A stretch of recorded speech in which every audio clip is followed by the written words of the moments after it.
Hi, everyone. It's Amy. As this year winds down through the rest of December, we are resharing a few of our favorite episodes from 2022. These were chosen to warm your souls and brighten your spirits, so we hope they'll keep you company on your travels, as you wrap gifts, or as you envision your dreams and aspirations for the new year. We'll be back at the top of January with brand new episodes and some exciting announcements. Until then, all of us here at Clever are sending you extra strength wishes for the most joyful season and the best 2023 you can possibly imagine. Cheers to you, and thanks for listening.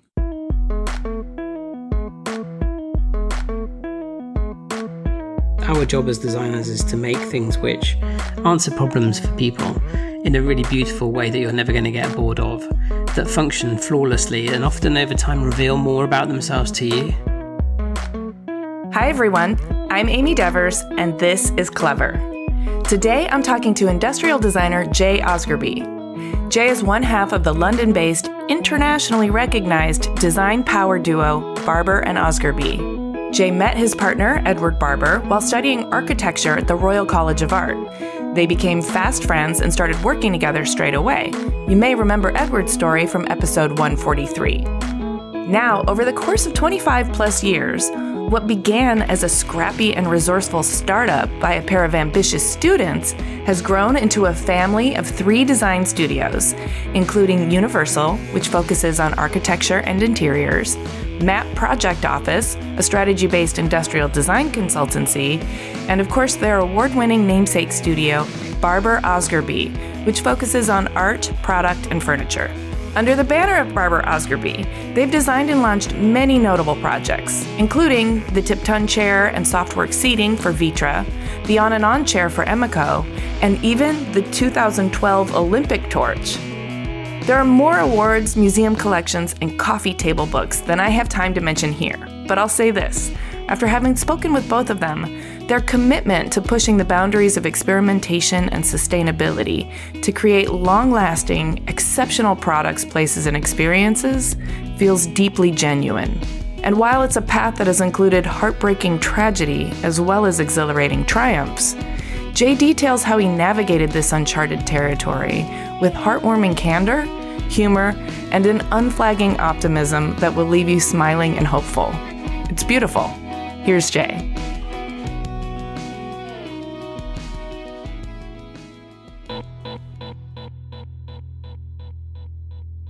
I'm Jay Osgerby. I work in London. I work all over the place, but the studio is in London, and I'm a designer. Not sure there's really anything else I could do. You just got railroaded into it because your skills and talents left you no other options. Yeah, well, something like that. Yeah, I don't know. I mean, I think at school we did this thing where you kind of had to choose a career based on certain criteria. You had to fill out a form, and I think mine came out as a shepherd, my predicted career. So it's not so different, is it? No, it's not. And in fact, as we continue to talk, maybe we can compare and contrast the job of a shepherd with the job of a designer. So let's go all the way back to before you discovered that being a shepherd might be in your future.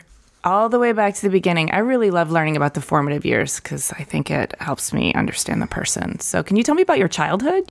I grew up in a small town about 12 miles west of Oxford, a town called Witney, which, is relatively small, and it was an old market town that had been built up over the years. It had become really well known for making blankets, but the history of it, I guess, was that it was it had a river and it had sheep. Oh, here we go. We're actually back onto the shepherd thing. Straight away. There we are. My mum is from the area. My dad was from Yorkshire. Both my parents were very young, actually, when I was born, by today's standards. Interestingly, I think that Ed and I often talk about this, actually, because my family managed to fit in an extra generation in the 20th century. So my grandmother was 20 when my mum was born, and my mum was 24 when I was born. So my grandparents were sort of almost, by today's standards, parents' age. They were pretty close to us too. My mum's side were. So it was like we had a really nice extended family. So growing up really did feel family-centered. And I guess looking back, I was sort of trying to think about some of the influences of, that came along with that. And I think the Second World War actually was a real shadow over our childhood. My grandfather, in fact, all my grandparents had been involved in the Second World War, but both my grandparents had been really badly injured in the Second World War. They were still there. They were like in their 40s when I was growing up as a young child. And those stories and that history was ever present, really out of place as well, really out of context in this sort of small town to be thinking about those things. But they were there nonetheless. And I think from a really early age, history was, a really huge part of my life. Maybe it was partly a sort of method of escape, but it was certainly there. You were also one of 3 boys. That's right, yeah. We grew up in a small cottage in this sort of small town. And I guess the other thing is that a lot of our stories, or our family stories, were also derived from the fact that a lot of our ancestors had been people who made stuff. So there was this kind of innate understanding about making, or at least, again, these sort of stories that families tell each other, the sort of stories that go around where, about the Swiss side of our family, because we had the Swiss side and they were watchmakers and camera makers, and my grandfather's family had been coach makers, so they used to make hansom cabs and, horse-drawn carts and that sort of thing. And actually, strangely, a lot of this stuff from the family had ended up in our shed. I remember finding paint and stencils and lettering things and compasses and all of these tools sort of in boxes in the shed. That's like finding hidden treasure. Yeah. Well, it was a really happy byproduct of the sort of, these narratives, the spoken narratives were then sort of backed up with these, this archaeology of family life that existed under dust, hidden away, no one was really interested in apart from us. And, we grew up in the country. It was often raining. And a rainy day in the 1970s really didn't mean much else other than trying to make stuff, mess stuff around or break something. It was like destruction or construction. Those were pretty much your options, I think, at that time. Both great options. Both great options. And I was lucky also that my mum was really interested. My dad was a chef, so he wasn't really around so much because he was either working at lunchtime or he wasn't around in the evening because he was working in the evening. And my mum has always been really fascinated, by the arts. Any type of art form, it didn't really matter. It was and remains really key to her. And so on a rainy day, she'd stick us on a bus or take us to Oxford to go and look around the museums. So we'd go to the Ashmolean Museum in Oxford, which is fantastic. I think it's one of the first museums in the world. And, and also Oxford University Museum, the Pitt Rivers Museum, where, there's incredible anthropological things, objects from civilizations of antiquity and, and from all around the world. And it was amazing. It was like escaping into Narnia. It's such a contrast as well, too, to country living, to be able to get into what was then to us a huge city of Oxford, which is actually tiny. Where were you in the birth order? Were you the oldest or the youngest? I'm the oldest, yeah. So I was born in 1969, so sort of shortly after the moon landings, I arrived. And then my brother Daniel was born in 73 and Theo was born in 76. So yeah, 3 of us all trying to find something to do on a rainy day. Pretty close together. Did you feel a kind of leadership or responsibility being the oldest, or did you contribute to their delinquency? They did. They took care of that for themselves, actually, to be honest, pretty effectively. I don't remember really feeling like that, actually, until a bit later on when my parents split up and divorced when I was, in my early teens. I'm sure it's common with everybody who goes through it. I think I did become a sort of bit of a parent figure. I remember sort of feeling of need to try and control things and, I don't know, try and maybe hold things together for my mum and for everybody, I think. Yeah, that was quite a big thing. So yeah, I did. Definitely fulfilled the kind of keep the wheels on. So that was when you were a teenager? Yeah, I think I was 14.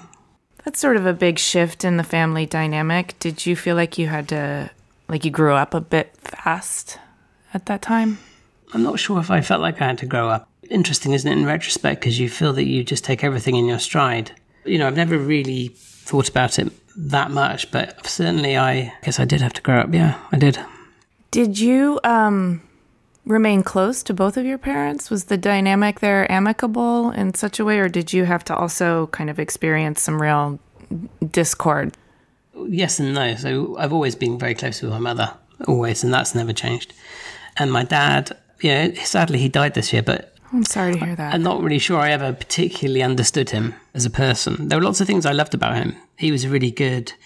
He was a very cuddly dad. When he was around, he was very present. And when he wasn't around, he was definitely not there. Yes, present and also very absent. Yeah, he did a really good job of absolute absence.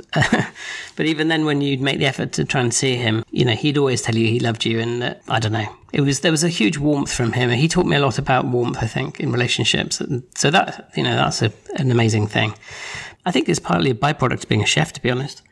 He became a big drinker, socialised a lot with his friends in the pub. It was a bit like Cheers. He was definitely at the bar, a lot more than he was at home anyway. We got on really well, actually, but it was a slightly odd relationship where I guess our relationship was more on a level, really, than him ever really being a dad figure, if that makes sense.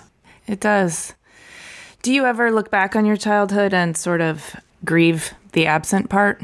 I don't know, actually, that's a good question. I think it's all too difficult it's hard. I don't know. I think yes and no, because there were some obviously awful things, but there was a lot of it that made me the person I am, I suppose. And I think some of the resilience that came from those years stood me in good stead, I guess, to be independent and to always think independently, I think.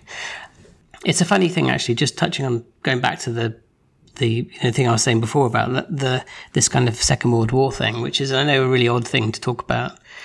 I think that my parents' generation actually were collateral damage of that war, of the Second World War. And I think my dad's sort of alcoholism and the way he was a byproduct of his own father's sort of PTSD and how he had been as a dad to him. So I think a lot of that stuff carried on. My dad's dad had been in D-Day, landing with the Allies in Normandy, and he was a tank commander and his tank was blown up. So he was pretty seriously injured, and I just don't think it ever really left him. And my mum's dad, he actually landed in Italy with the Americans, the Allied invasion of Italy in 1943. And again, he had a rotten time and finished the Second World War not being able to speak because he was so shell-shocked. So these things, these sort of legacies, I think continue. I don't know whether it's like a genetic memory for people or whether it's a sort of something else, but it was very present. I think it's both. I mean, I think the study of epigenetics would say that, these kinds of traumas get, marked in the DNA and then carried on. And then psychologically, unprocessed trauma comes out in the way that you parent, and it affects the people around you. And unprocessed trauma gets handed down until somebody finally processes it. Yeah, actually, that's a really good way of putting it.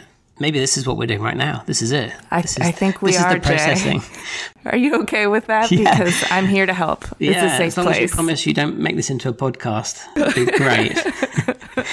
I guess what I was going to say, though, is my childhood, when it wasn't raining, was actually idyllic in some ways because we were very free as kids. We were very free. We lived in the countryside. We were running around. We could, my mum would basically turn us out in the morning. We'd come back for dinner in the evening, and we were forever making things and bows and arrows and all sorts of things. And, it was forever inspiring to be able at such a young age to feel like you can influence the world around you through making, even if it's a camp or if it's a fantasy world that you make with your friends in the woods. Those things were our everyday reality. It was very idyllic in that sense, until, of course, you become a teenager. Well, right. Teenage years upend everything. But having the ability to develop that kind of creative agency over the material world in your youth, I think really does foster a kind of confidence in your own resilience and your own survival and your own ability to have impact on the world, which is tremendous. And I've also read and heard you say that your mom was very resourceful. She was amazingly resourceful, yeah. Yeah, so I'd love to hear about your impressions of your mom and what she taught you about survival and creativity. So what happened was that, in fact, my dad's job, so going back to childhood a little bit more, my mum saw my dad, working these silly hours and not really seeing the family very much as a chef. And so they decided to set up a business, a shop. So in 1977, I guess it would have been, my mum and dad decided to set up a health food store. Right now, this was incredibly pioneering for the time, and so in this very small town that we lived in, we opened a shop, and my dad gave up being a chef, and the pair of them really went ahead and started this business. And that was really interesting as a child because, to your point about agency, you saw your parents taking control of their life, actually, and creating something. And actually, we would drove around to sort of antique sales and so on and auctions and things and found bits and bobs for the shop. I remember them buying an old pharmacy cabinet, which had hundreds of drawers in it with little crystal glass drawer pulls. And instead of having the pharmacy stuff in there, my dad relabeled everything up, and it had the herbs and spices in it and so on. And I don't know, it was really exciting, this thing about changing the world. And actually, as a child, to see your parents doing something entrepreneurial was amazing. Other examples of my mum doing stuff was the local cinema closed down, and somehow or other, I think it was my dad actually got hold of the curtains from the cinema screens and from the theatre and brought them home, and my mum then converted... Enormous drapey curtains? Really massive.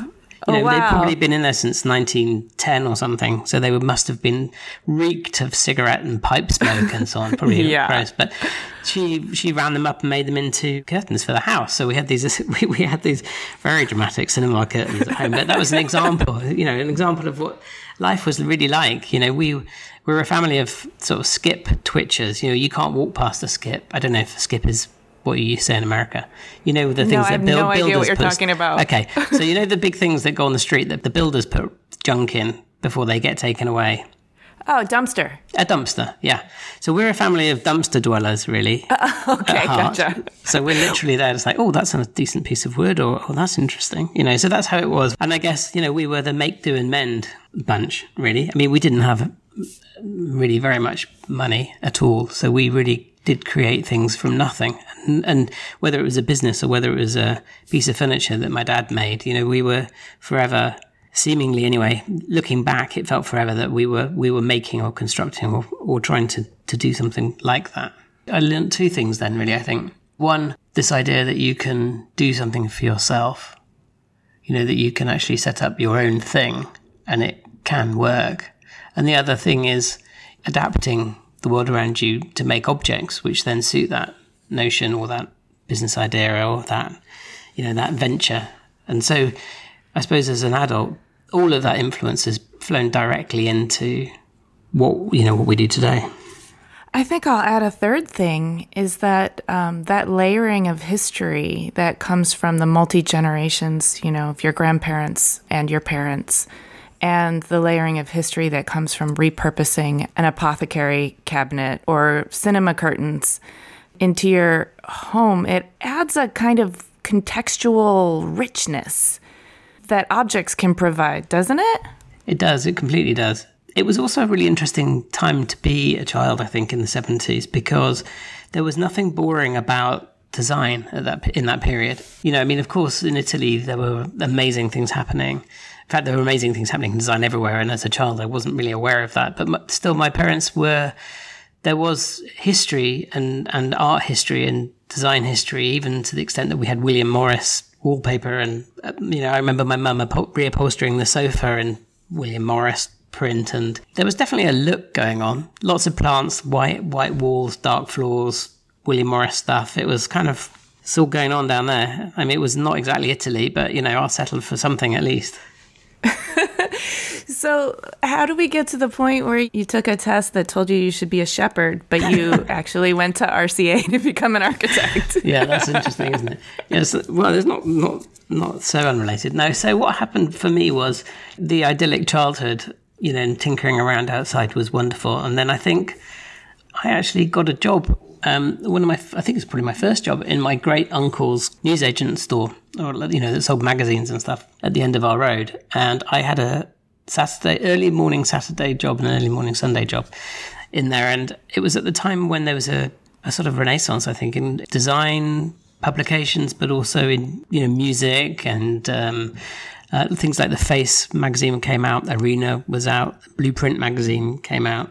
All of this sort of visual input and also the music that was sort of around at that period, and even things like MTV starting, and this idea of music and design and video suddenly just felt like the bright lights that drawing me somewhere else. And I managed to persuade my uncle, I think, to subscribe the shop, this really crap small shop, to get Blueprint magazine in. And I knew nobody would buy it, but he got them in. And I remember reading them, in my tea break and stuff, and thinking, my God, this is so exciting.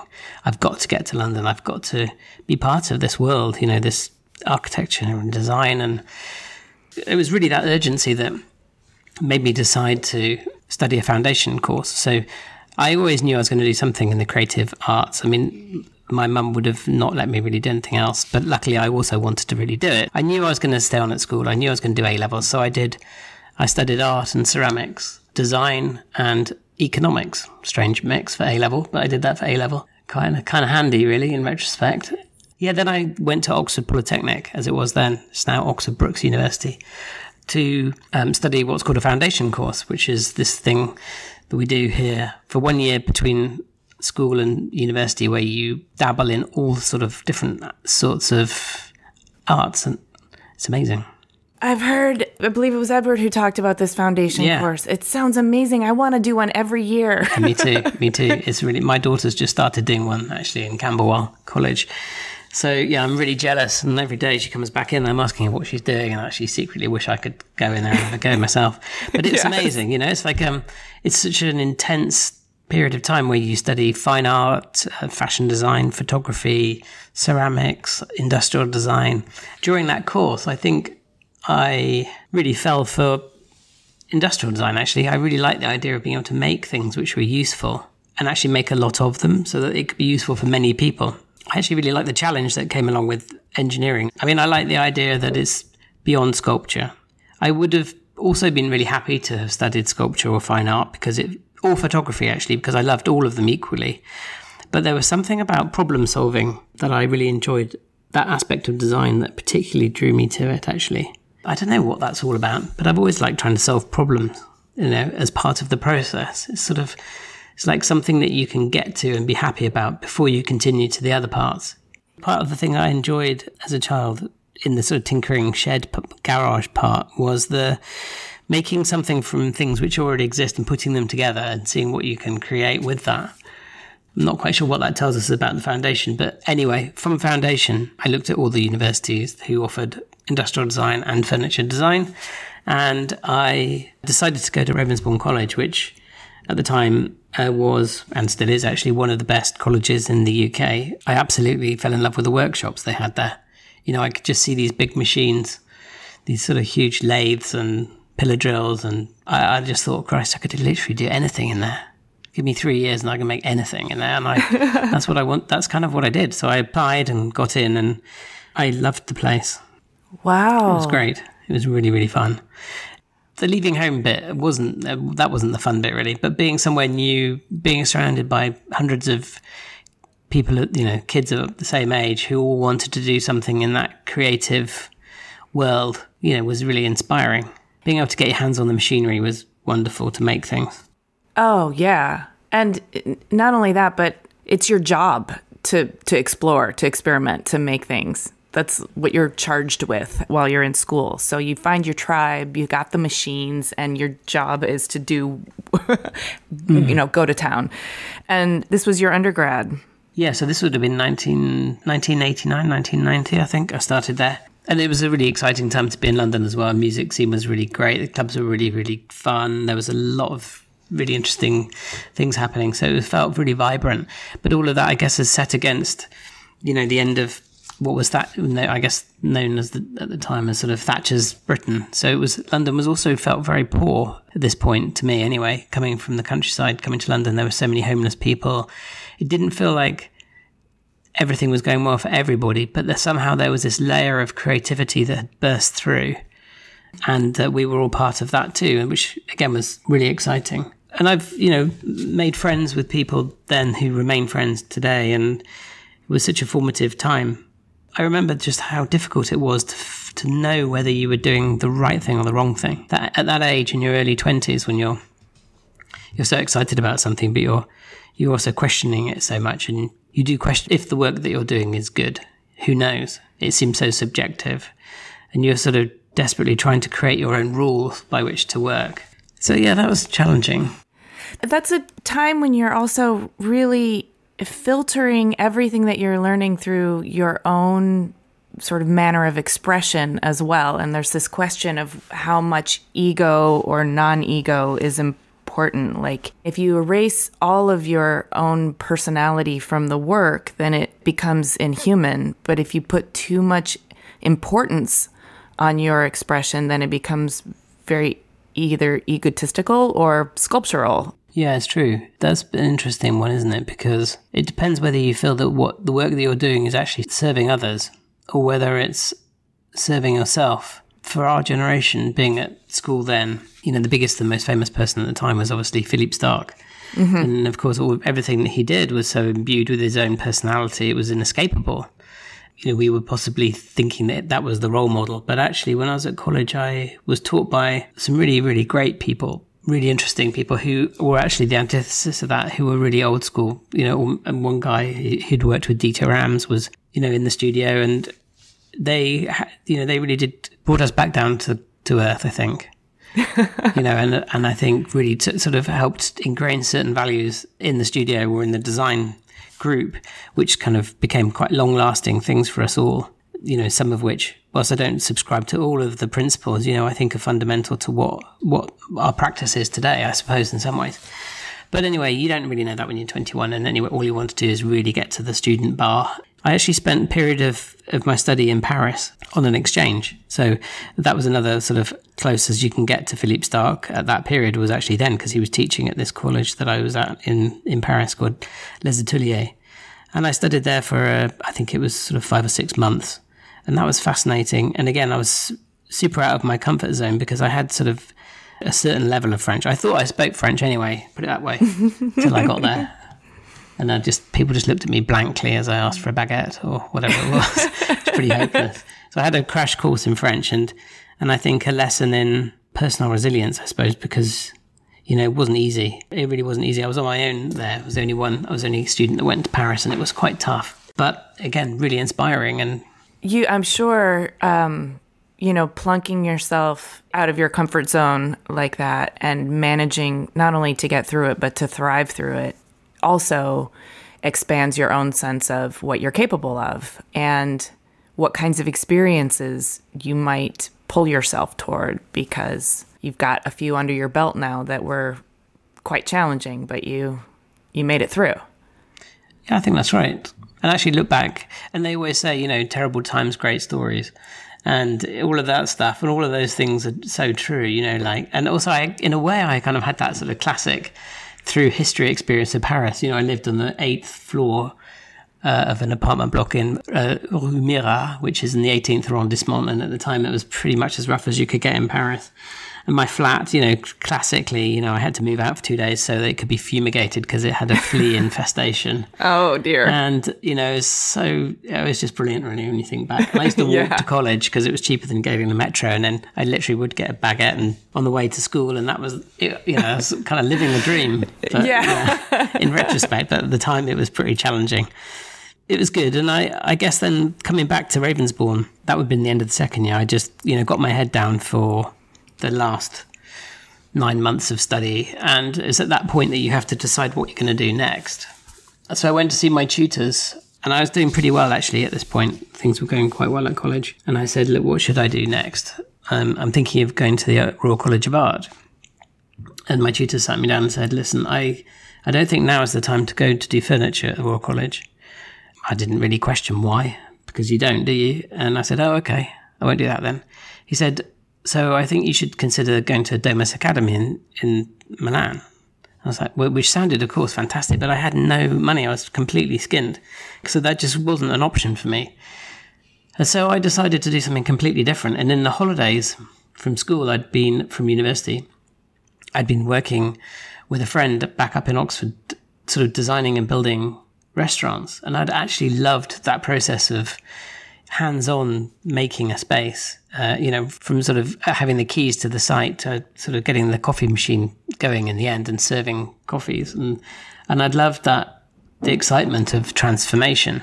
And so I thought, well, maybe I should study architecture. Maybe I should try and get to the RCA to do architecture and interior. So I went to see the tutor at the RCA before actually applying and had a meeting with them, which is incredibly ballsy, I suppose, in retrospect. I don't think it must have been quite a tough decision to do that. So nice of them to see me. So they did see me, and I had a chat. And I said, look, I've done furniture and industrial design, but I'd really quite like to change to do architecture and interiors. Like everybody else, had to submit my portfolio of work, and unbelievably, I actually got a place on the course. They apparently said that they thought I'd be really an asset for the course because of my attention to detail. Those are the words they said, and how wrong they could be. But well, sort of starts the next chapter, I suppose. I want to back up and ask a follow-up question. Designing and building a restaurant, I'm right there with you on the enjoying the whole like transformation from beginning all the way through to, getting the coffee machine up and running and making that first hot coffee. But did you also connect back to your dad as a chef in any way when you're thinking about the restaurant and the workspace of a chef? I don't know. I'll tell you one thing that did happen. Once we'd finished the place, so one summer holiday, I think it was the last one between Ravensbourne and the Royal College, I did actually come back and sort of saw my friend and said, look, have you got any projects going this summer? Because it'd be great to work on another project, and I'm going to the RCA to study interiors and architecture now because of you. How about it? And he's like, well, no, I'm afraid we finished everything, but if you want to get a couple of shifts in the kitchen, you can. So yeah, I did give that a go, and I have to say it was the most horrendous thing. I could never be a chef because what you're sitting, you're in there and these sort of orders are coming through. It's like the antithesis of what I do, which is everything I've done since college has been sort of self-determination, setting up businesses, growing businesses, designing things, but no one's really telling me what to do. But suddenly when you're in the kitchen, I mean, you're just order after order after order came in, and I was like, oh my God, how did my dad ever do this? It's no wonder he took to the beer. So I guess there was that learning. Yeah, it's stressful. I mean, I think there is the creativity of, developing recipes, but other than that, it's a very conditional kind of situation where you have to be on high alert. That's what it is, yeah, exactly that. It is. It's an adrenaline thing from start of the shift to the end of the shift. And like I'm sure you've worked in restaurants. At the end of your shift, the last thing you want to do is go to sleep. You need to have a beer to wind down, don't you? You need that moment just to let it all go. So I ended up getting a few shifts in there, and that was a reminder why, as well as never being a shepherd, I should also never work in a kitchen.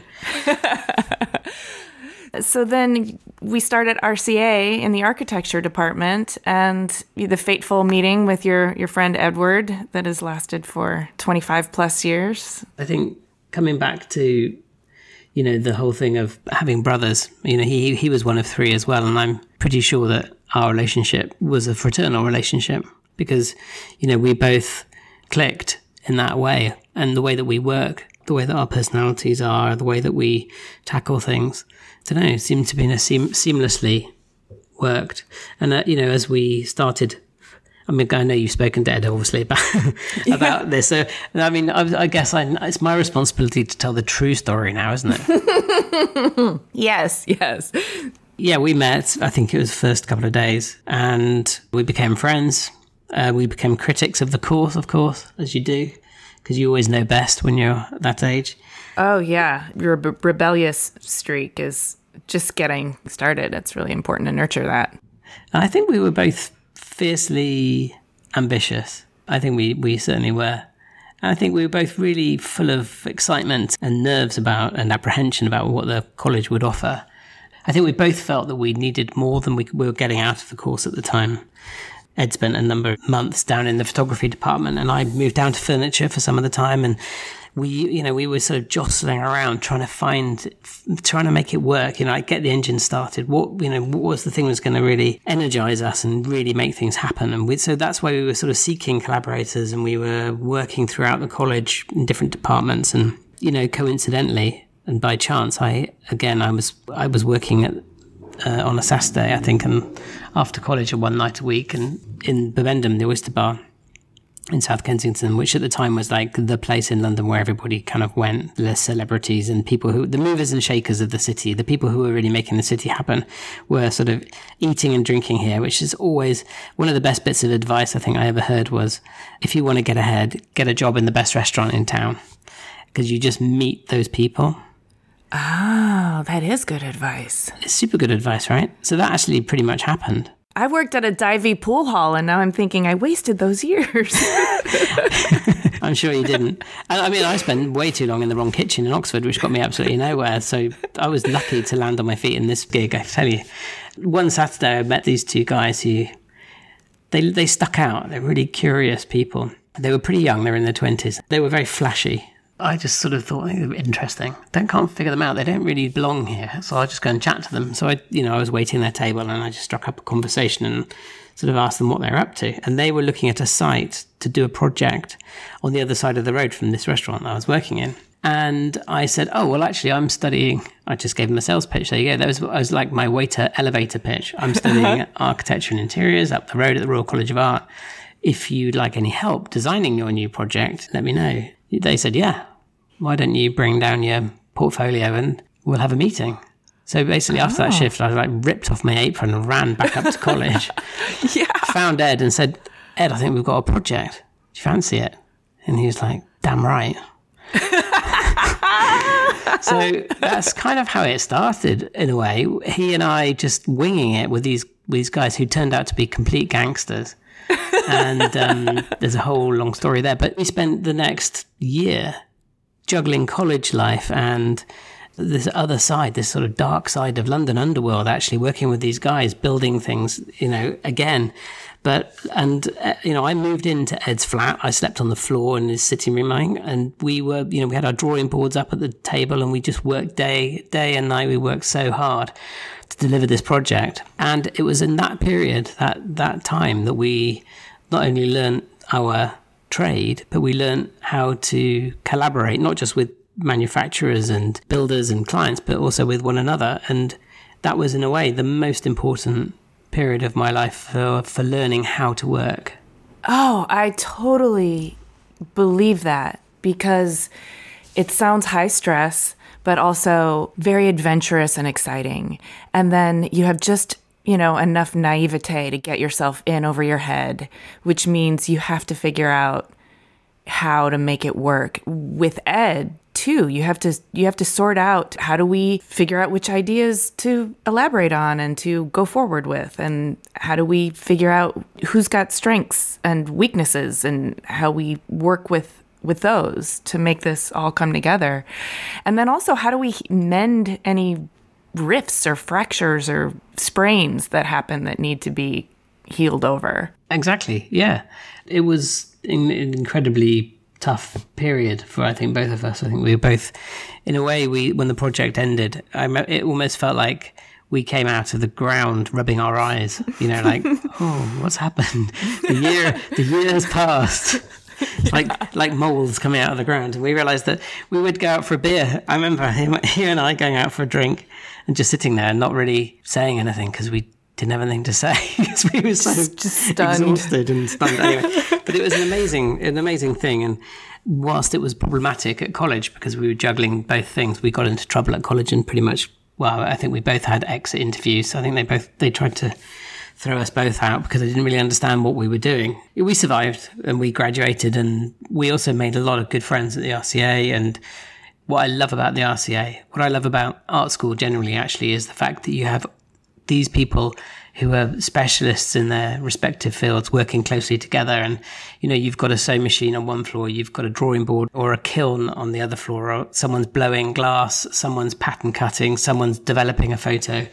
And I just love that sort of crucible of creation that happens there. And I think possibly that's another really important thing, because I think Ed and I have continued to almost try and replicate those environments as we've gone into professional practice, and really embracing this idea of multidisciplinary work.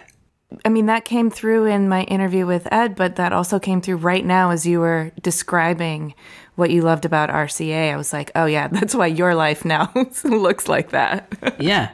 I'm sure you must find the same where you are. It's like, absolutely. There's nothing more exciting than that, kind of getting lost in the corridor and actually coming out into somebody else's department and thinking, hey, well, I could do that with this, or I didn't know you could do that here. Or those moments of excitement have never, ever gone. They're all connected with this idea of making or this idea of creation. I like the object or the environment or the thing that you actually hold in your hand or that you can experience. That's the joy. That's my thing too, and I've tried to figure out why it is that I love it so much, and the thing that I kind of come back to is it's by extension, it's my way of forming a direct relationship with the person who's in the space or using the thing. It's a way of reaching out and touching them without being inappropriate. Yeah. No, I know. I understand what you mean. That you it's a connection. Yeah. It's actually really interesting. When it still takes me by surprise, honestly, if somebody says, I've got one of your lamps from Floss. I love it, or my kids love it, or it looks great here in the house. And I'm always like, well, you actually bought my stuff. It's almost like you get I still get slightly caught off guard when people have one of, something that Ed and I have made. It's a funny feeling. Yeah. I mean, they're a little bit like offspring in a way, or seeds from a tree that sort of go out into the world and... They are, aren't they? And like offspring, you have to make sure they don't go wrong. Yes, you do. Yes, which you do. They occasionally do. No, but generally, it's an amazing feeling to do that anyway. So I'm thinking 25 years. You founded Barber Osgerby in 1996 with Edward Barber, and 25 years later, I'm wondering how the studio has changed. I know you've branched out into Universal and MAP, and we can talk about those, but there have also been, I'm sure, pivotal projects and challenges and moments of expansion and contraction. Yeah, where do I start? It has been amazing, yeah. One thing that struck me about your relationship with Ed is that you said it was fraternal. And so there's like a familial energy between you. And I'm wondering if the other people that have formed your studio family, how you and Ed have negotiated those relationships and fostered the growth of the studio family and kept things fraternal all these years. A lot of the early days, we really relied on people who we kind of knew. I mean, Ed and I both taught. We've both done lots of teaching actually over the years. And, so in some ways, actually, some of the early people who joined the team, I suppose, were people that we'd met at college or we'd actually taught. Yeah, so that's kind of how we staffed up at the beginning, I suppose. People we knew, people whose work we really liked, people who we could trust. People who were up for joining us as well, let's not forget, because, we stood for nothing and had nothing at the beginning. And apart from, I guess, our energy and our desire to do something important or something great or even just to keep going, I suppose. So we were lucky that we had those people. So it's probably worth recapping for our listeners. It was pretty much a scrappy startup. Neither one of you went to work for anyone else professionally. You took that job with the gangsters and spiraled it into your own thing. Yeah, kind of. Yeah, we did. We left college. We graduated in the sort of early mid-90s, and there was not a lot of work around. London was a little bit quiet, and we were fortunate enough to, based on some of the work that we'd done at college, some of the real work, we were actually able to get kind of a few projects here and there, some restaurants, some houses. Yeah, we started designing furniture and products for those projects because we actually wanted to do the ultimate thing, which was to, create everything within the space. So from the door handle to the chair to all of those things. And in those early days, we were lucky that we had with us on our team, we had makers, we had architects, we had a couple of people talking about fraternal. We had also had my brother, who had just graduated, so he came to work for us relatively early on. Which one? The little one, Theo, youngest one. So he worked for us for quite a long time. And then the studio grew, and we got to this point actually where people were being quite confused about what we were, because we had this sort of hybrid studio of furniture and architecture and interiors. And back then it was so stressed that you specialized that, I'm sure it was really confusing to people. I guess we were really focused on doing good work and what we should do next, but outwardly it was a bit confusing. So in 2001, we decided to break away the architecture and interiors side of our business, of Barber Osgerby. And we changed its name to Universal Design Studio. So effectively started a completely new company who were really responsible for those collaborations which meant that the work that we're doing was no longer authored. And by that, I mean, the work that Barber Osgerby does is very much Ed and Maya's vision of how the world should be. Mm-hmm. When you get into architecture and interiors, very often there's a very powerful client body or person or brand who wants to have their own mark on the project naturally. So what we did is we sort of extended our studio to become a place where we invited collaboration from other people to come in and work with us, or work with the team, to sort of imbue the project with their own direction too, and their own sense of how things should be. So early on, we worked with Damien Hirst and the Pharmacy Restaurant. We worked with Stella McCartney.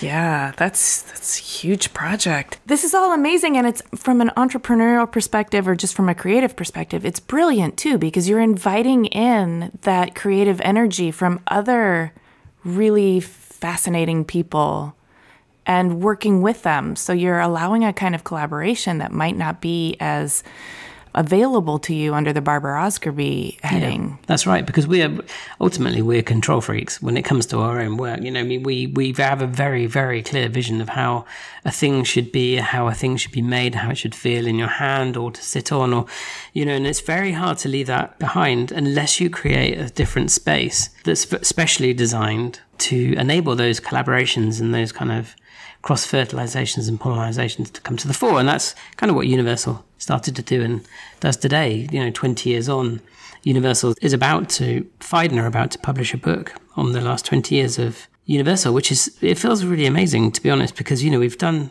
a couple of Barber Osgerby books, but then for it to be recognized as a sort of significant studio globally is also quite exciting, really. How fast did you grow in terms of personnel?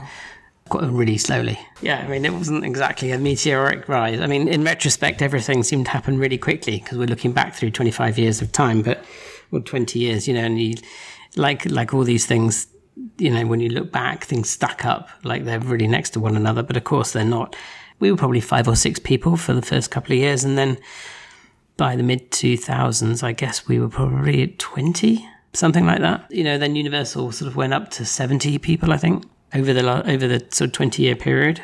How do you manage your energy between all three? What's your leadership style? It seems like when you have 3 different distinct offices under one umbrella and you participate in all 3 of them. I ought to say a little bit more about MAP, I suppose, because MAP, a bit like Universal, after 2012 when we did the Olympic torch for London, we anticipated that we'd get a lot of interest from companies who perhaps might want slightly more technical work, maybe something which was more technology-based. It was the idea that we could capture some of the work that we'd been doing until that point with some of the Japanese brands like Panasonic, Sony, and those people were, again, a little bit like Universal. We knew we needed to create a space to let them in as well so that they could also influence and be part of our process. So 10 years ago, we started MAP. So the idea with MAP Project Office, was that it would, look after sort of the strategic industrial design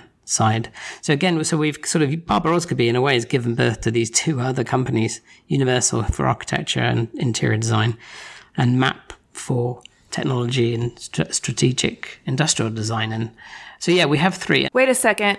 That's 3 brothers. Barber Osgerby, Universal, and MAP. It is. Whoa. There's no way we could have a 4th. It just wouldn't make sense to either of us. No, it wouldn't. It wouldn't. God, you're deep. I can see through you. You can. I love all of it. It's such, it is. Well, there you go. So we've got these three entities. God, it's like, it's getting religious now, isn't it? It's like the Holy Trinity. The leadership thing is really quite simple. And that's something that we've always thought of, which is always hire people who are better than you at whatever it is you need them to do. And simply, Ed and I aren't the type of people who are cut out for leading entrepreneurial entities into the horizon. It's not really our thing. We're really good at getting things moving and I think starting things and inspiring. But I think, we really rely on others to take the baton. And that's what we've done in the past and continue to do today with Universal and MAP. So they're run and led by really brilliant people who do a much better job than we would have done. I'm really happy to hear you say that, because you've also self-professed to be control freaks when it comes to Barber Osgerby, but it sounds like you have a healthy understanding of like where being a control freak is actually productive and where it can be counterproductive. To be honest, I don't think we are control freaks, really. Maybe we are, I don't know. Did you ask Ed that? I mean, he might say we were, I don't know. Well, I mean, I can understand why you would have to be extremely particular about, what's coming out under the Barber Osgerby name, whereas you'd have to be more collaborative with Universal and MAP. But I'm also seeing that your fraternal relationship with each other and being one of 3 boys, you probably have a comfort level with sharing ownership. I think that's part of our process. It really is. I think when at Barber Osgerby, it's not just Ed and I who design things, or whilst we're always there at the beginning of a project, we rely and enjoy the process of working with our team. That's why we have them. They're not just here to expedite projects. They enrich the process and the conversation. The people who we've worked with over the years have been absolutely fundamental to the studio, and a lot of the seismic shifts that have happened over the years have been because of those people who have been with us. Can you tell me about some of those seismic shifts? In terms of critical moments of the studio, for me, obviously, I told you that Theo worked for us, my little brother, and he suddenly, unfortunately, and really very sadly, died. He passed away when we were working. In fact, Ed and I were in America at the time. Oh, my goodness. We were at ICFF doing the furniture fair. Ed and I had been commissioned to design the sort of main press area, or the middle of the atrium. I remember that. What year was this? 2005. Yeah, I had a call from home saying that Thea had died, and amazingly Ed was there, of course, and we managed to get on a plane straight away to come home, and no one really knew anything about why it had happened. He was only 29, and he was one of the key people in the studio for us. He was our brilliant model maker and very popular in the studio. And so in terms of pivotal moments of people, and that was certainly one of them. Wow. Not only tragic to have his life cut so short, but for it to be so sudden and it was mysterious. The whole situation is shocking. So when you're told something like that, I remember Ed sort of waving down taxis outside the Javits Centre, and then, going back to the hotel to pick up stuff, and then getting to the airport. And that journey, the journey from the hotel to JFK literally felt like 3 weeks. I mean, sure. It's so strange that what happens to your brain when you're struck with that sort of level of shock. And then we got home, and I think it was really strange, actually, because the whole studio had been put into complete turmoil because people had thought maybe it was meningitis or something because it was so sudden. And so then people were having jabs, and I don't know, I can't exactly remember because the whole thing was a bit of a blur. But, obviously it was devastating for me and personally, and of course, obviously my family, and he had a 10-year-old daughter. So the whole thing was just absolutely dreadful. But I actually didn't really know what was going on in the studio, of course, because I was at home looking after my family. And then when we went to the, I think a week later or 2 weeks later, and I hadn't been back to work since, and we had his funeral on, I remember, and it was up in Oxfordshire. And it was an amazingly hot, sunny day. And I just remember the almost the entire studio, well, more than the entire studio, felt like hundreds of people walking up through this tiny little village to come to see him off, all his friends. And yeah, it was amazing. Gosh, that's one of those really bittersweet moments when you get to absorb the gravity of how loved he was, and also the sorrow of how gone he is. Yeah, it was truly, truly shocking. And I think it had a real effect on everybody. I mean, obviously the family and me, but the studio too. And I felt for a long time after actually, that all the people who were around that at that time when it happened became so close to one another, and the whole studio felt very, very close, like the family. When you grieve together, it does bring you closer together. And I think it also serves as a powerful reminder of just how precious and fragile life is. And there is a human tendency to want to care for each other, with that empathetic understanding that everybody is hurting, brings out a kind of generosity and caretaking that can galvanize you. Yeah, I think it did. And I think it had a huge effect on everyone's relationships. It was such a big gap left in the studio after he left. He was a really quiet guy. You know, he was 6 years younger than me, and he was very quiet and incredibly talented. Don't know, he was just one of those people who's really wise in their quietness, if you know what I mean. I do. Old soul. Yeah, he's brilliant. It was flipping terrible, really, but the effect, I think, on me was, I think until that point, really, I became less accommodating. In a way, I think I spent a lot of my early life being incredibly accommodating in lots of situations and always flexing and being adaptable to the situation. And I think with Theo's passing, that it sort of changed things for me, because I saw things in a slightly different way, I think. I think I saw that, you know, things had to happen, that there was a real imperative for things to happen if you believed in them, because that horrible expression, life's too short, and you never really know what's around the corner. And then somehow it gave me a determination I didn't have before then, I think, to make things work. And in a way, it became the accelerant or the accelerator in our studio to some extent, to make things better. And I don't know whether you ever believe in that thing, that when people have gone, that somehow they're out there looking out for you, and that they're sort of trying to stack fate in the right way for you. But certainly I think, I'm speaking for Ed, but I also, you know, I'm pretty sure both of us felt that he was out there to some extent, trying to make things work for everybody in our life. And it really did have that effect at work, whether it was Theo pulling strings up there, or whether it was just us having this kind of feeling that we really, really had to get on with it, and it wasn't just a hobby. This was something that we really needed to do. And that's what happened. You know, suddenly, actually felt relatively sudden, things did accelerate, projects, I don't want to just relate it to work, but it just seemed that things changed, and I don't know why that was. That is really interesting. It can also be a combination of a lot of things, but also that clarity that you mentioned, that whereas before you may have been accommodating because so many versions of the truth were worthy of your attention or being entertained, but then with this newfound sort of clarity or imperative, it was more clear to you which ones deserved action and energy and effort, and the other stuffs just sort of fell by the wayside. And with that kind of, I think, clarity of intention, things do start to feel like they're falling into place in a way. Yeah, I think you're right. I think there's something quite interesting about grief as well, that you never really shake, and it really does change you permanently, I think. It's not all bad either. I think that sort of thing about when you, as a human, when you start, you know, you could be anything. So you're a block of stone, for example. And then as you go through life, you know, you get shaped by your experience, sculpted.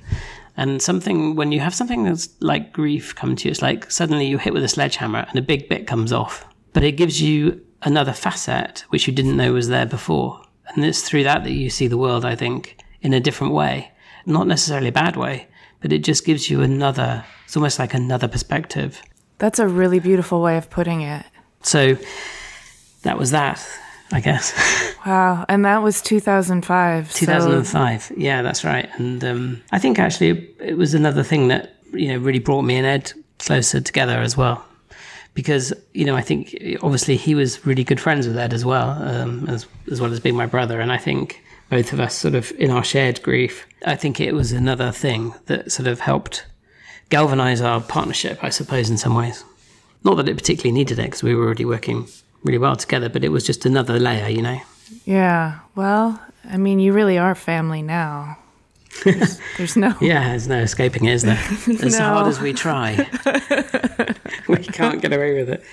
So how was the pandemic for you? Because the grief of the loss of your brother, being able to grieve together and care for each other is galvanizing, but the pandemic had a really strange quality to it where we all had to go deal with it on our own, sort of, or through screens.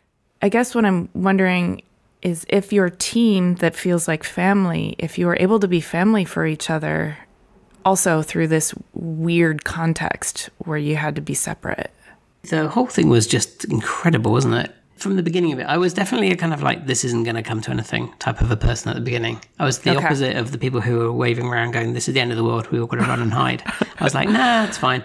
I had a trip booked to San Fran, and I was like, I'm getting on that flight, I don't care. Then come, I think it was like the Thursday, and then out of the window in Shoreditch, we could see people putting their computers into the back of taxis. And they were like, shit, okay, we're all going home. This is really closing in. And at that moment, it almost switches into this horror film sort of thing, doesn't it? Of control your panic, think about what we're going to do. And then, sure, we all did the same. We took our computers home, we worked from home.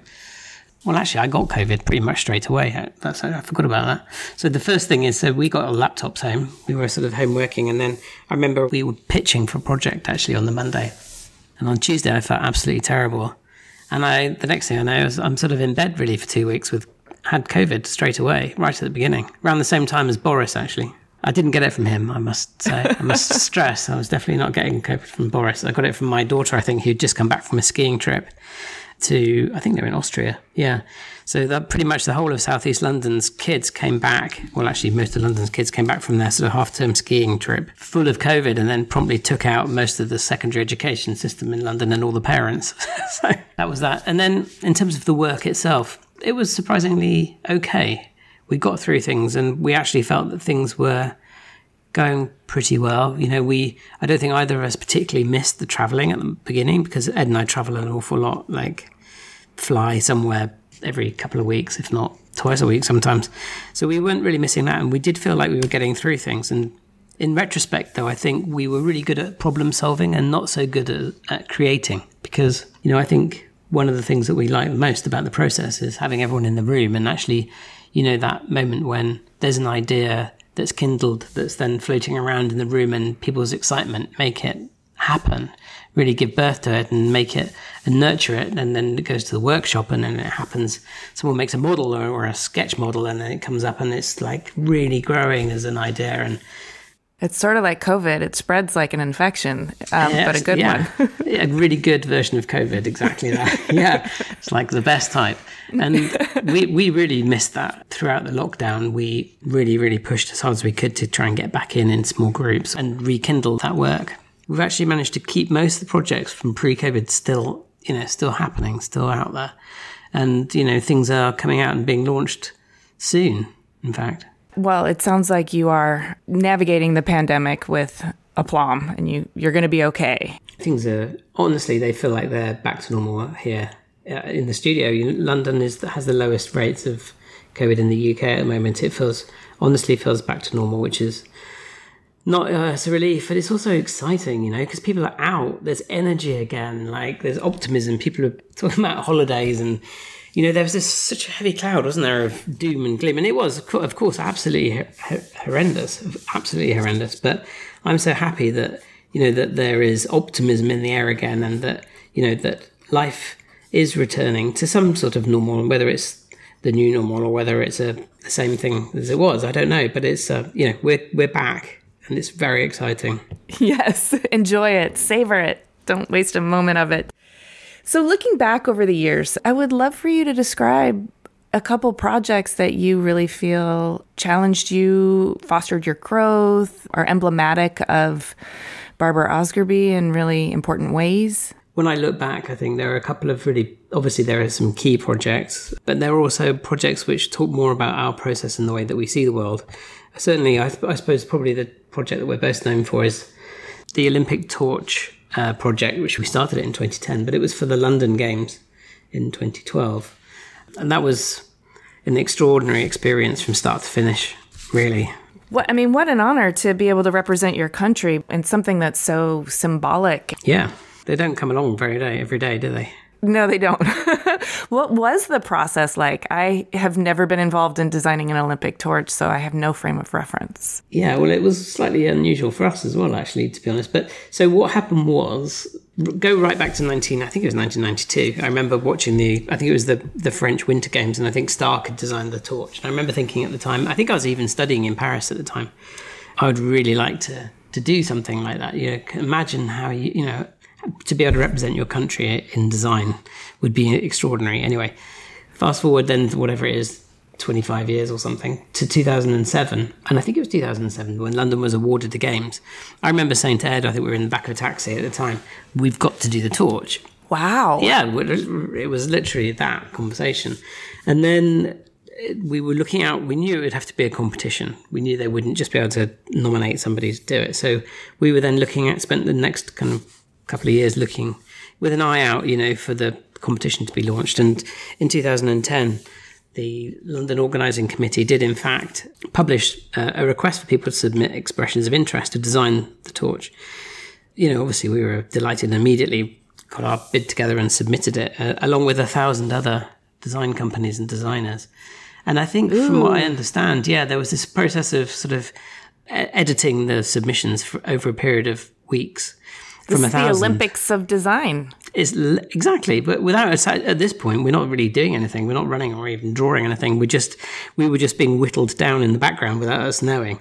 So they'd got down from 1,000 firms down to 50 or so, and then we had to put in more information, and then that 50 went down to 25 and down to 10, and then finally they chose 5 designers who could design the Olympic torch.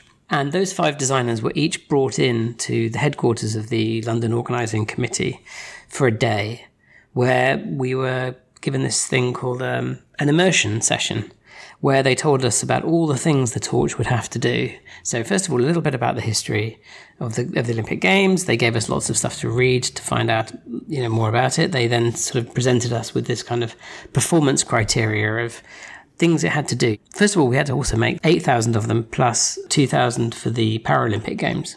And these things had to withstand all sorts of weather conditions. They had to light at, 70 mile an hour winds, had to be, able to light at sub-zero temperatures. These incredible criteria. It had to be something that was obviously iconic for the Games and carry meaning and narrative, since the torch relay itself was going to go on for 70 days as it sort of ran around the country. We knew we had to imbue the torch with meaning and references so that people could talk about it whilst they're actually on TV. So we had this kind of immersion day, and at the end of it, they said, we would like you to come back with a design and a manufacturing method statement. And we were like, of course, we were great. Of course, the problem-solving part of you is lit up right now. It's already going right now. And we were thinking, this is great. We're going to have, a couple of months to do this, and we'll come back. And then we were sort of said, sure, thank you so much for your time. We're really excited about the project. When would you like us to come back? And they said, Friday. What? So, it was. No. I think we had a week. I think it was a week or 10 days or something. It was insane. That's insane. It was insane. But of course, this goes right back to the beginning, I suppose, of us working together, Ved and I working together, and us saying, of course, to things which were frankly impossible because we didn't know what else to say. So it was of course. And we went back to the studio with the team and didn't really sleep for the rest of the week. We designed and thought and created and researched, and finally, on the Thursday night, we had something which we really, really believed it was the right thing, the right answer to the project. And we were on the first shift in the morning to present back to the Olympic Committee at 8 o'clock in the morning on the Friday. So we were the very first, and it was extraordinary, actually. We really believed in what we'd done. It was one of those ones which happens really infrequently, when you just know you've got it. Mm-hmm. Yeah. I'm so excited. So we went into I don't know if we went to bed that night anyway, but we had everything together. We got into the presentation on the Friday morning, and everybody was there. The room was packed full of people. Even people from government, all the stakeholders were there for the day to see these 5 designers present their ideas for the torch. And we presented, and I think obviously gave it everything we had left, which wasn't much, I suppose, after a week of all-nighters. But we presented as best we could. And then afterwards sort of said thank you and went to the lift, I remember. And the guy who's in charge of the ceremonies came into the lift because he was going downstairs for a cigarette. The door closed, and he just looked at me and said, I think we've got our torch. Oh, my God. I was like, oh my God, it was so exciting. He was so pleased. He was so, so he was one of 26 people who had really enjoyed it and who liked the project. So we thought that's a great start. And and then they, yeah, exactly. And then they kept us hanging on for a couple of weeks, really, whilst they checked out that we were a design team who had any sort of credibility and could deliver something that we said we could. And we managed to get through that. And then, we won, we were awarded the project, and it was just incredible. It was incredible at that point. That's such a good story. Yeah, it's true as well. It was like one of those jump in the air kind of moments. Yeah, because I felt it. Looking back, it's impossible to remember what the world was like for us at that time. It was like the Olympics were coming. There was this huge excitement.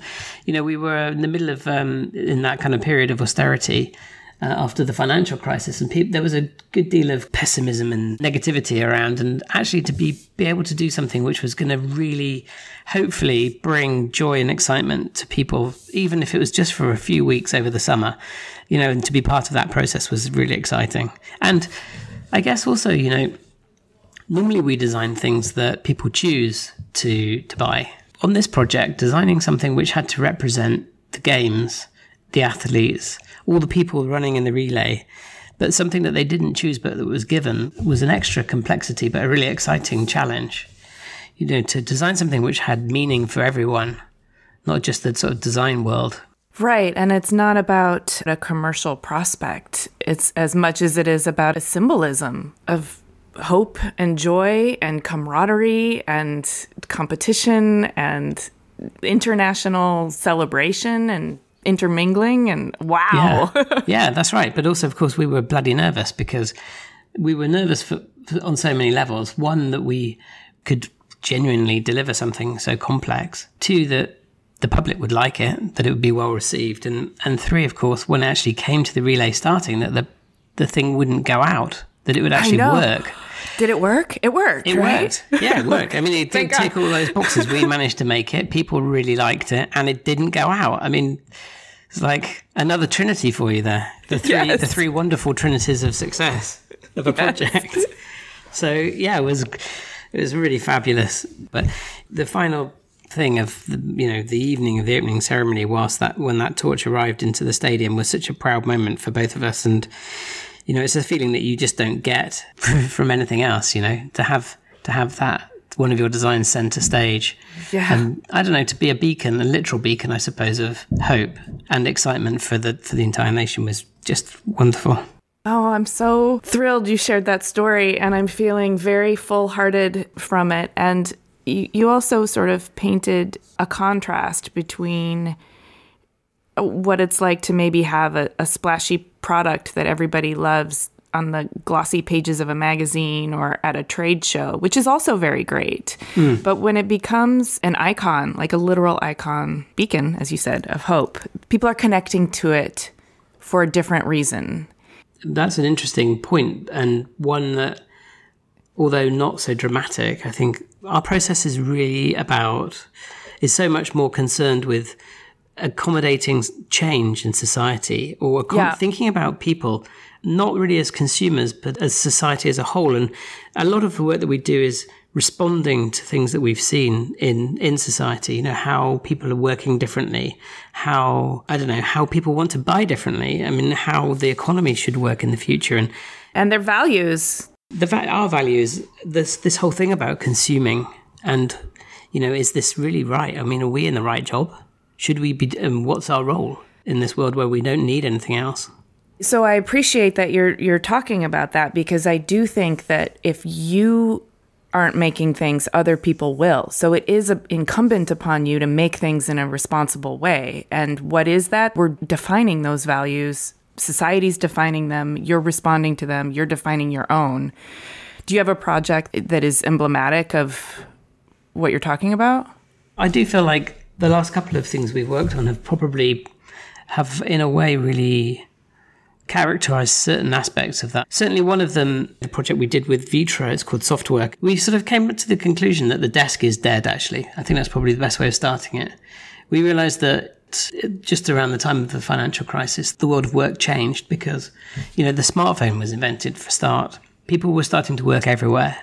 people were no longer tied to a desk. And actually, because of the recession, a lot of people didn't have desks at all because they were now part of the freelance economy of these sort of nomadic people trying to work from home, who we noticed were not just staying at home and putting the laundry on and feeding the cat and having another cup of tea, but were actually trying to find quasi or pseudo colleagues in coffee shops and in the reception of hotels and so on, where people would congregate with laptops, cables sort of crisscrossing the floor, causing all sorts of problems for passers-by. And, we realized that actually we needed to design something to accommodate that sort of shift in society, something that kind of cleaned up the cables and actually gave people something decent to sit on. We've been working with Vitra, the Swiss company, for a number of years, and we had this idea and took it to them to say, partly because we'd observed this way of being at the Ace Hotel in London, which Universal designed 2014. We had seen people, having a coffee with people they didn't know because they needed to feel around other people to work, and this kind of clutter of technology and people sitting on sofas, which were, really cool sofas, but were really bad for your back to sit on for 8 hours in a row. And we sort of said, we think there's a project here. We need to design something which is, really comfortable, that's ergonomic, that enables you to work with colleagues, but maybe has power in it so that you don't have to have your cable trailing all over the floor, and maybe something which could become like an architectural element in the space, so that you as a startup or you as a business in this kind of post-credit crash world could start something up, but without needing to do an awful lot of architectural work to the interior, because you could just have this sort of system that you could work on. Oh, nice. You could have the 4 walls, but then just bring in the furniture to do the rest. Exactly. Yeah, you just need a plug socket. You need one socket. Plug it in. Off you go. You've got 20 people working really comfortably. Job done. And the thing I've always loved about Vitsu, the shelving system that Dieter Rams designed, I always loved the fact that system has grown with us and moved with us for over the last 25 years, from a couple of shelves with books on to God knows how many rows of it now. You can pack it up and move it with you. And I always liked that kind of perfect utility of adaptability. And I think with the projects we've done with Vitra, particularly Softwork, I think we really embraced that idea of adaptability. And also this thing about, I guess coming back to the sustainability point, how much millwork goes in landfill every year because it's sort of worn out, it's knackered. And I think the thing with, projects like Softwork, which is sort of networked seating, it comes to pieces, you move it along, you go to your next studio, it doesn't have any impact on space at all, and it's ultimately flexible. So, and like everything that Vitra makes, it lasts forever. So it has an incredibly long life cycle too. So that's one way of tackling the challenges that we have, one way of looking at how society is giving us designers new problems to think about. Yes, through adaptability, repurposability, and ageless design, so that it lasts forever. Our job as designers is to make things which answer problems for people in a really beautiful way that you're never going to get bored of, that function flawlessly and often over time reveal more about themselves to you. There are things that you discover later, or the things that you grow to love and that you never tire of. And I always think if we can make something that after you've finished with it, it can be given away or resold or handed down, I think that's obviously, for me, that's the ultimate sustainable approach to creation of things, right? Yes, and underneath all of that is the fostering of long-term relationships as opposed to these shorter, disposable relationships. I also think that when you have these long-term relationships in your life, in your objects, in your surroundings, they acquire meaning, they share more memories, they hold more life, and they remind you of who you are, and therefore your whole life feels more rooted and real and reflected back to you. And if it's all disposable and you've only had it for a short period of time and it's cheap and you're going to throw it away, then your whole life also feels disposable and worthless. I literally couldn't agree more. One of the things that gets talked about a lot is price. I think price is really important, of course, it's super important. But I think price, I was thinking it through, price is one of the really few things that we have to control overconsumption. And it's one of the things which, I don't know about you, but when I was a kid, you really had to save up for things. You couldn't just get them. And because you had to save up for them, you didn't have that instant gratification of just buying and consuming. It made you really think about things. Well, there was a big, long period of anticipation. There was work that you put in to make the money to save up for it. There was a constant rechecking in, like, do I still want it? So by the time you got it, it was now something you were invested in, going to take care of, going to feel pride in. So then you had really gone through that process of knowing it was the right thing, whatever the thing was. And I think that as a result, you tend to hold on to those things, and they do become those things that become meaningful to you over time. And they also become the things that you try and repair and fix rather than get another one off and dispose of. Yeah, they become the things that the younger generation discovers and also values because they've been around long enough to work their way into the consciousness, into the sort of aesthetic consciousness that we share. Yeah, they have their own meaning over time, and that meaning changes from era to era. And if you can make things which have, design quality and functional quality and craftsmanship, then they become time travelers themselves, don't they? So one of the projects that I'm really interested in is a chair on and on for Emeco that is entirely from recycled plastic, correct? Yeah, the on and on chair, Emeco have really been pioneering these type of materials over a number of years. And the on and on chair is made from recyclable PET. Well, actually, it's recycled in the first place.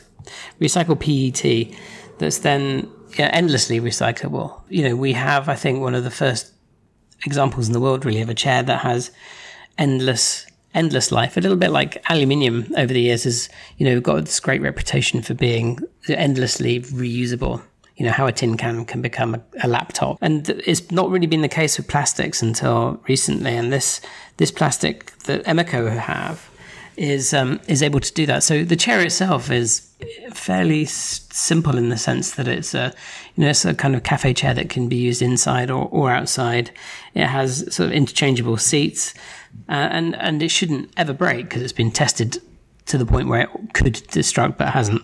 But should you ever want to recycle it, you can, and it can become something else. It could become another on and on chair, or it could become any number of other things. And it's that type of research that is going into materials at the moment, which is actually really exciting. It's one of the reasons it's interesting working in design at the moment, because the world and the sustainable planet, or the sustainability of the projects we're working on is being enriched by this sort of research and development across all sorts of different projects. So Emeco is a really, really good example of that. And the chair, I hope will be successful because it is genuinely ecological and made in the USA, actually. And I do find it kind of an exciting, that's an optimistic way to look at it, but it's exciting in sustainability, this research that's happening in materials, because it's focusing so much more on generative processes versus extractive. So we're trying to make the most of what we have. Right. So all this plastic that's already been manufactured doesn't require taking anything more from the earth, but taking what we already have and repurposing it into a super, as you say, enduring material that is also ultimately recyclable forever. And I think plastic is not great for some things. In terms of the planet, it's absolutely awful to use plastic for single use, throwaway, small component things. It's not great, it's rotten. But actually, when you take those things like yogurt cartons or Coke bottles and you can make them into a chair, then I think plastic starts to justify its existence because it becomes something that's super useful that can last for many, many years. So it doesn't have the same burden on the planet as disposable plastic does. So I think using our business of creating objects that last a long time that are useful to kind of scoop up that waste, those products that are no longer needed, and to reuse the plastic rather than burning it or putting it in the ground are fantastic. And actually, Vitra have recently done a version of our Tipton chair that we designed in 2011. Vitra have developed the Tipton chair, which has exactly the same functionality and performance as normal plastic, but they're making it out of recycled plastic. In Germany, they've been recycling for decades, and they're extremely good at it. And they have the system called the Yellow Bag, which is a reusable waste program where things like yogurt pots go into. So it's where polypropylene is recycled. And they're so good at it that actually Vitra have managed to take this this waste from domestic waste or post-domestic waste and actually mold it pretty much directly into Tipton chairs. So it's called the Tipton Re, and it really is extraordinary because, it's made of 100% recycled propylene, which in itself is 100% recyclable. So a little bit like the on chair. It's the same concept of scooping up these kind of small pieces of polluting plastic and condensing them and compressing them and remolding them into things which can have an incredibly long life. Oh, that's gotta feel good. It's really good. And I mean, it's quite funny, actually, on the Tipton Re, when you look closely, it's kind of speckled, and occasionally you can see like a tiny little bit of lettering from a yogurt pot. Oh, that's so fun. So yeah, it's like archaeology. Eggs. It's like archaeology in your own furniture. So it's fantastic. And so it's really great to be, working at that sort of the vanguard of that. This has been really fascinating, and I want to thank you for sharing, your life and your work and your purpose with me. I feel really close to you, Jay. Oh, that's great. Well, me too. And it's been, I think we could carry on for forever, really. There's so much to say. Luckily, Ed's already done the heavy lifting, so probably the listeners are thinking, do I really want to know any more about Jay Osgerby? Oh, stop it. No, this was really wonderful. As a studio, we're going to continue to do work that, hopefully redefines the boundaries of design. And I hope that we can come back and have another conversation maybe in a couple of years' time when we've done some new work, which is really exciting to talk about and equally as challenging as some of the things we've done in the past. Absolutely. You have a lifetime membership. I'll talk to you whenever you're ready. Fantastic. Thank you. Thanks for listening. To see images of Jay's work and read the show notes, click the link in the details of this episode on your podcast app, or go to cleverpodcast.com, where you can also sign up for our newsletter. If you haven't already, subscribe to Clever on Apple Podcasts, Spotify, Stitcher, or wherever you get your podcasts. And if you would, please do us a favor and rate and review. It really does help. We also love chatting with you on Twitter, Instagram, and Facebook. You can find us at Clever Podcast. You can find me at Amy Devers. Clever is produced by 2VDE Media with editing by Rich Straffolino, production assistance from Ilana Nevins and Anushka Stefan, and music by L1011.